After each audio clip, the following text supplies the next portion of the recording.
Salam sejahtera Malaysia. Setelah lama makcik ini berdiam diri, bukan dia berdiam diri lah, tapi saya lama hendak buat konten tentang dia. Tiba-tiba hari ini saya nampak satu konten ataupun satu artikel yang sangat menarik tentang beliau.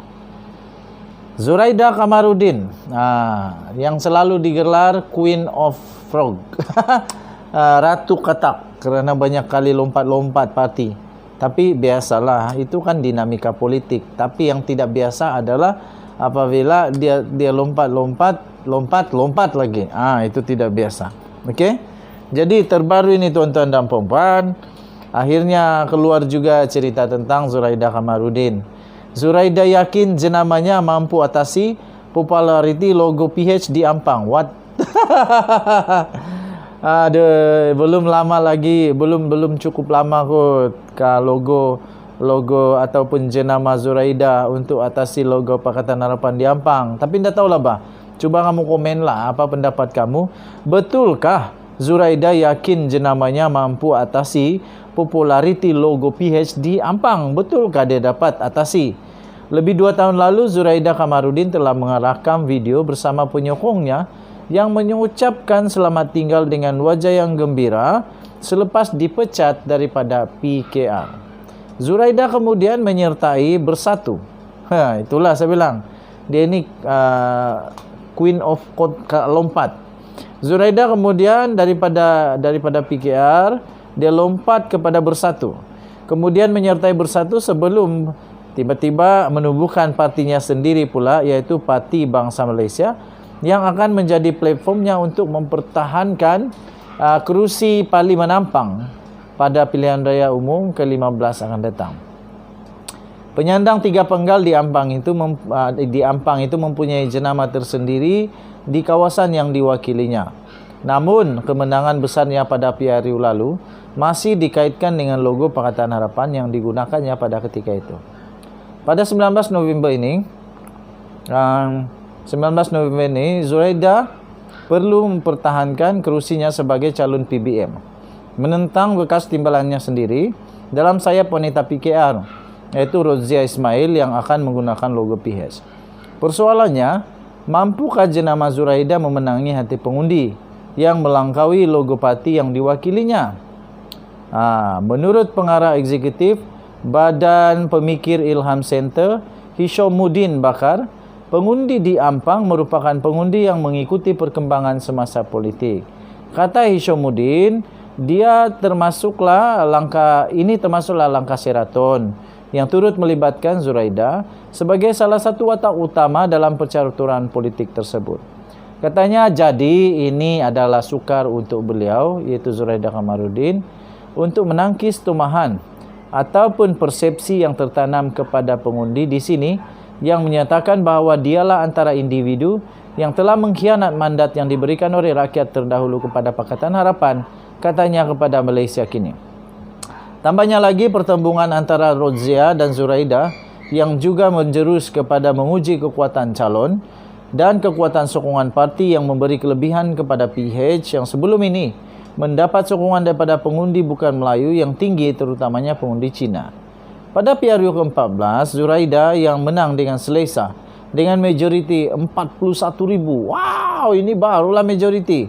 41,000 undi dalam pertembungan 4 penjuru selepas menewaskan Leong Kim Sun daripada MCA hanya 12,000 saja, Nurul Islam Muhammad Yusof dari PAS 9,000 saja, dan Tan Hua Meng daripada PRM hanya 294 undi saja.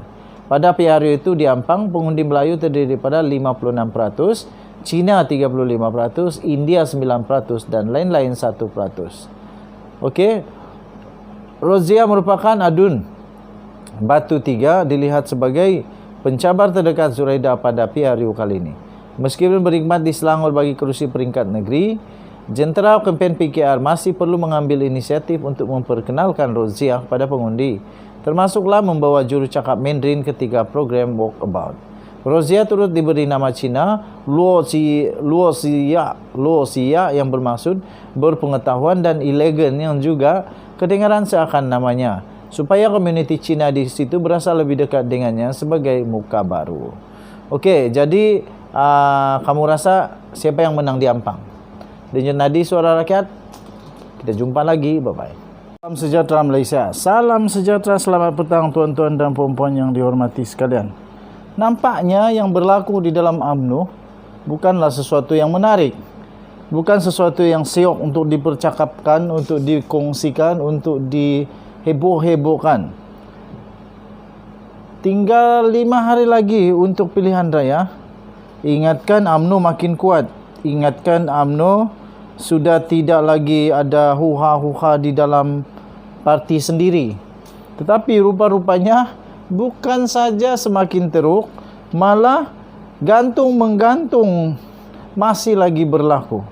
UMNO sahkan menggantung keahlian 2 ketua wanita kawasan. Wah, 2 ketua wanita kawasan. Nah, kalau ketua wanita kawasan kena gantung, dia punya ahli-ahli, tidak tahu nak sokong siapa. Mau sokong yang menggantung atau mau sokong yang digantung.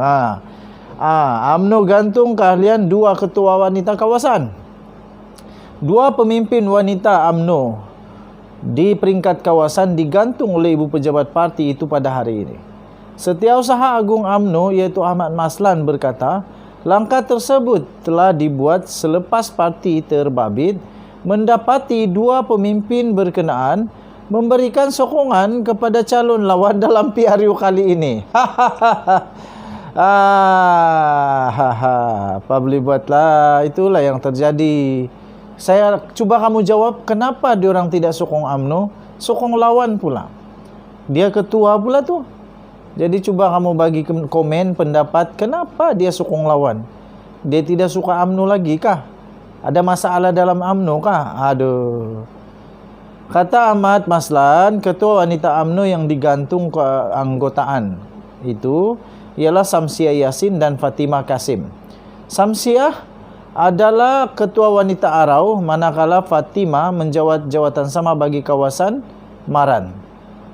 Ketua wanita Arau, tahulah itu. Kalau ketua wanita Arau mungkin mungkinkah dia pergi sokong Syahid dan Kasim? Butiran lanjut dan pertuduhan akan dibuat dalam masa terdekat apabila aduan ke atas kedua-dua mereka dikemukakan kepada lembaga disiplin UMNO tidak lama lagi, kata Ahmad Maslan. Adakah ini akan menjadi petanda bahawa UMNO akan lingkup habis? Di Arau terutamanya dan di seluruh Malaysia secara umumnya. Adakah UMNO boleh menang lagi kah? Atau inilah tanda-tanda UMNO akan kalah teruk? Kesianlah, kesian. Untuk rekod penyandang kerusi parlimen dari UMNO bagi kawasan Arau dan Maran kali ini dicalonkan oleh parti terbabit, tidak dicalonkan oleh parti terbabit iaitu UMNO untuk memberi lawan kepada muka baru. Mereka ialah bekas menteri iaitu Syahid dan Kasim dan Ismail Abdul Muttalib. Bagaimanapun kedua-dua mereka mempunyai kemudian menjadi calon kepada Perikatan Nasional di kawasan yang sama. Ahmad berkata penggantungan berkenaan dibuat selaras dengan pasal 10.15 Perlembagaan UMNO. Saya setuju untuk penggantungan ini supaya UMNO jangan ada duri dalam daging. Tapi pada masa yang sama saya pun mau tanya, kenapa diorang tidak mau sokong UMNO sedangkan diorang ini berpangkat besar? Mesti ada sesuatu. UMNO menerima aduan sahih berkenaan tingkah laku, sikap dan kecenderungan kedua-dua ketua wanita UMNO terbabit secara langsung atau tidak langsung menyokong calon parti lawan, katanya. Ahmad juga memberikan peringatan kepada ahli UMNO yang lain bahawa parti itu terus memantau tindak tanduk mereka bagi memastikan tiada unsur sabotaj dilakukan ke atas calon atau parti. Panik lah tu. Denyut nadi suara rakyat bergema di channel ini. Bye-bye.